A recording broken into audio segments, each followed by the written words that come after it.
Hey guys, this is Marcos, 48 Marcos on Instagram. I'm just here trying to show you guys my bike. It's actually my first street bike.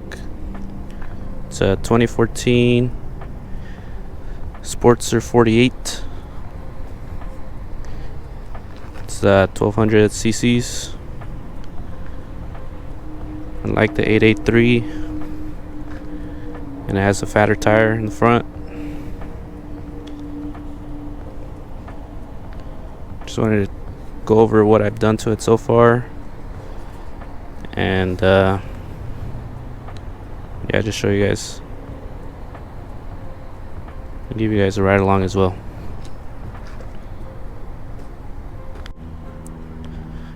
Put on these T-bars right here.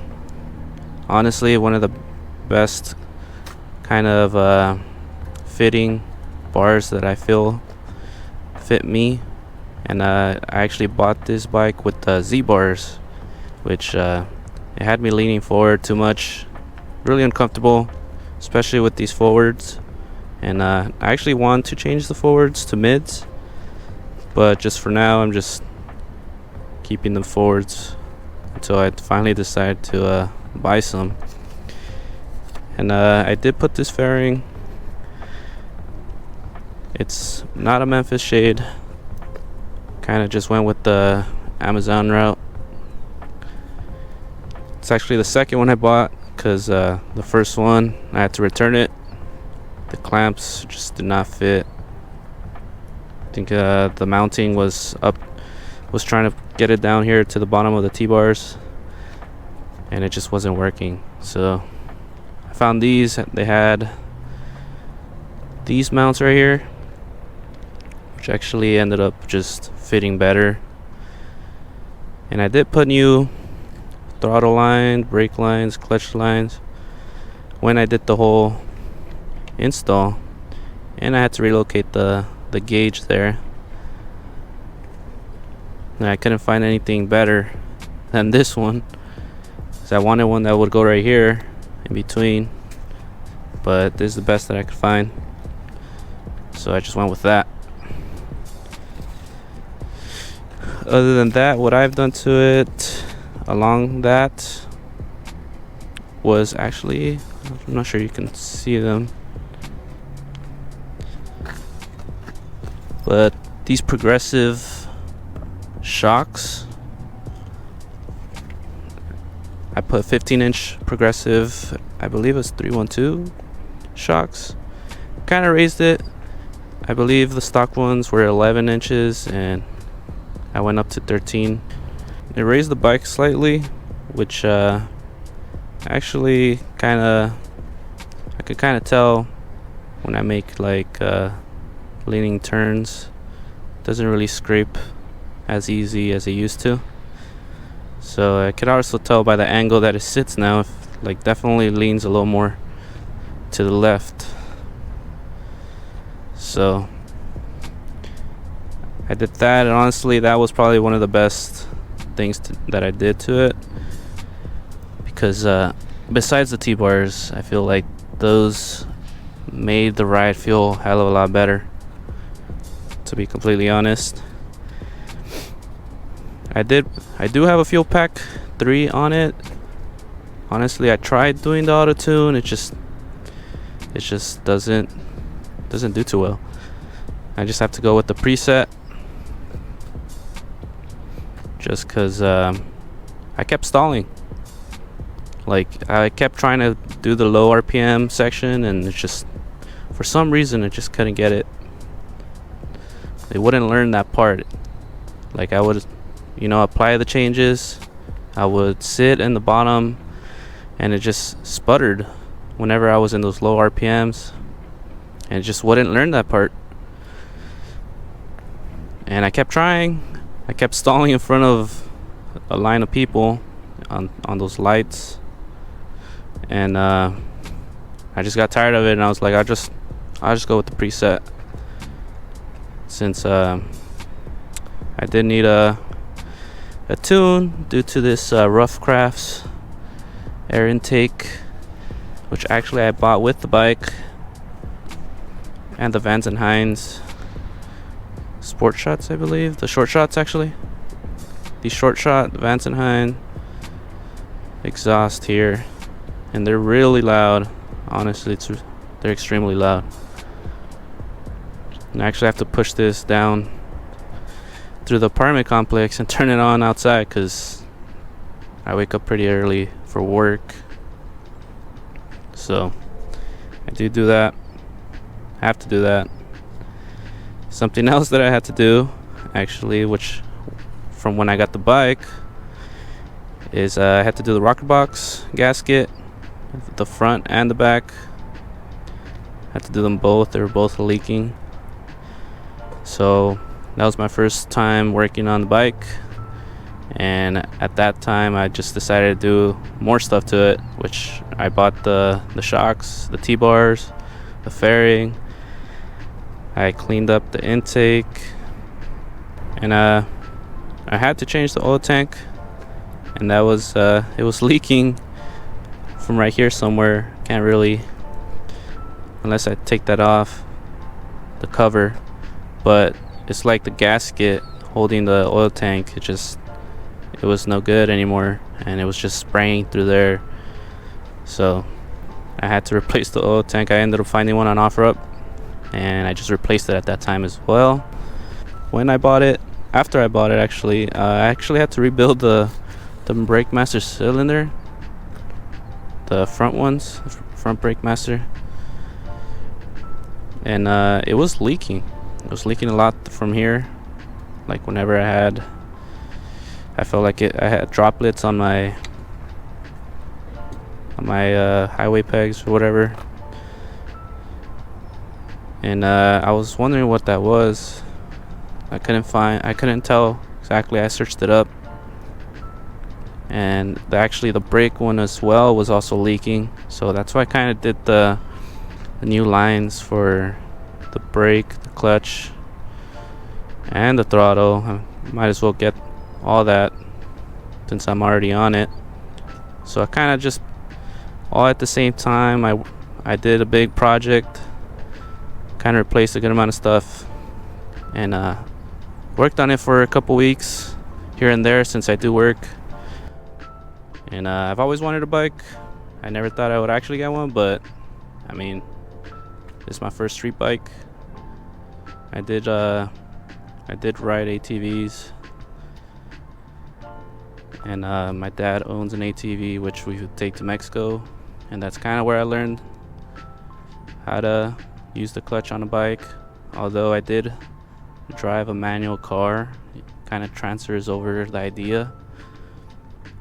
So when I bought this bike, I actually found it pretty far, so I rode it for the first time, riding it back all the way from Yucaipa all the way down to Norwalk here. And honestly, I feel pretty comfortable with it. I do have these Viking bags on it. They're a little scratched up, pretty dinged up. They scratch fairly easily, but they're pretty good actually. They hold a good amount of stuff in it. I honestly love having them. I feel like it's very convenient to have. I did want to change that gas tank.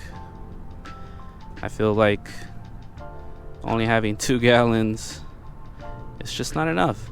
I just don't feel it's enough. I definitely want to get at least the 3 gallon.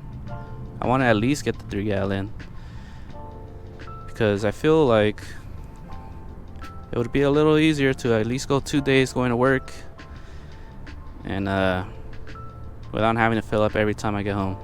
So my commute is around 20 miles there, 20 miles back, like 40 miles altogether. And I do go through 1 gallon.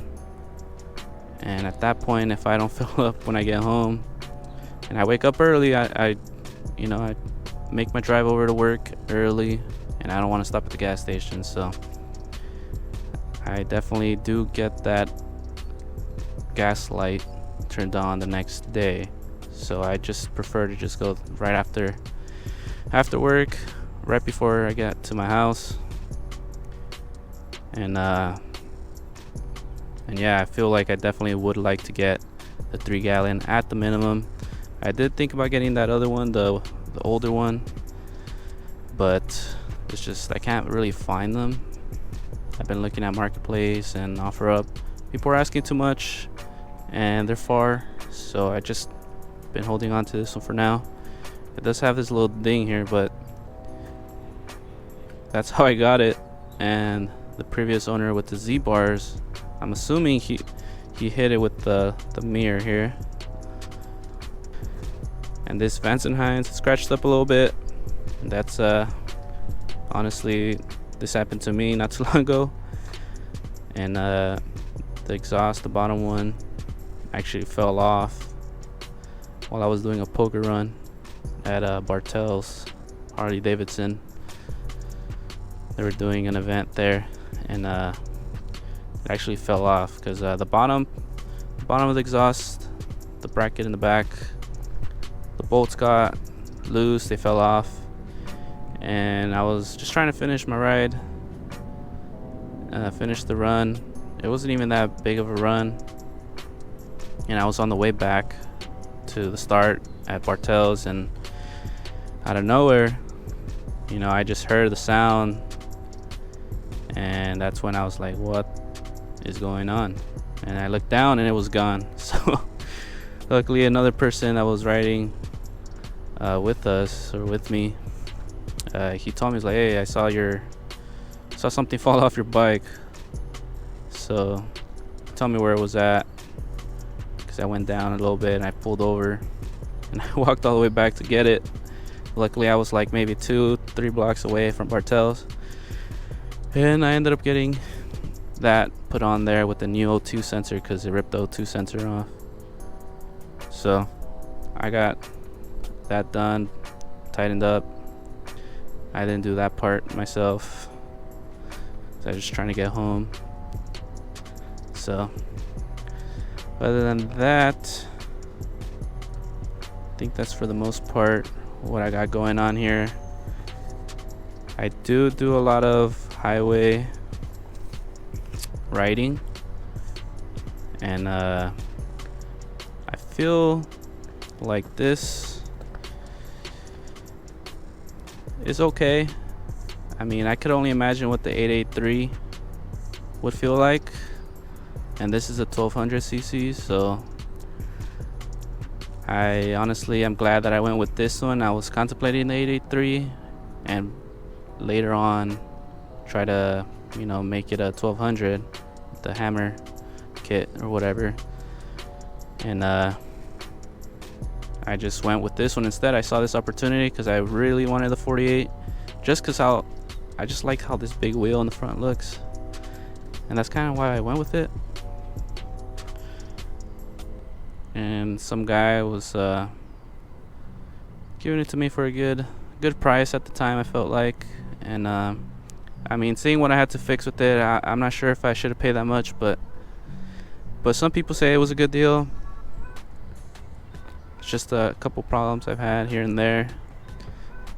I kind of don't like the spoked wheels, kind of want some mags, honestly, but for now this is where I'm at. I really love the sissy bar and the fairing, the T-bars. I would honestly want to go a 2-to-1 exhaust, but right now, how I see it in this economy, I'd rather just wait until I can either do that, or I'm still contemplating upgrading. I really want a Lowrider ST. They look really nice, and I feel like that kind of power on the highway would be nice, because I'd be cruising around like 80 to 85 on this bike, and it still feels kind of like not enough, you know. And it is California, so everybody's going fast, so I feel like that kind of extra top speed would be nice. And that's kind of why I want to change the sprocket, just so that it kind of chills the RPMs a little lower, going at 80 or maybe even like 90, because that would be nice. But yeah, so I'm just gonna go ahead and start it up for you guys, and then we'll go on a ride, go from there.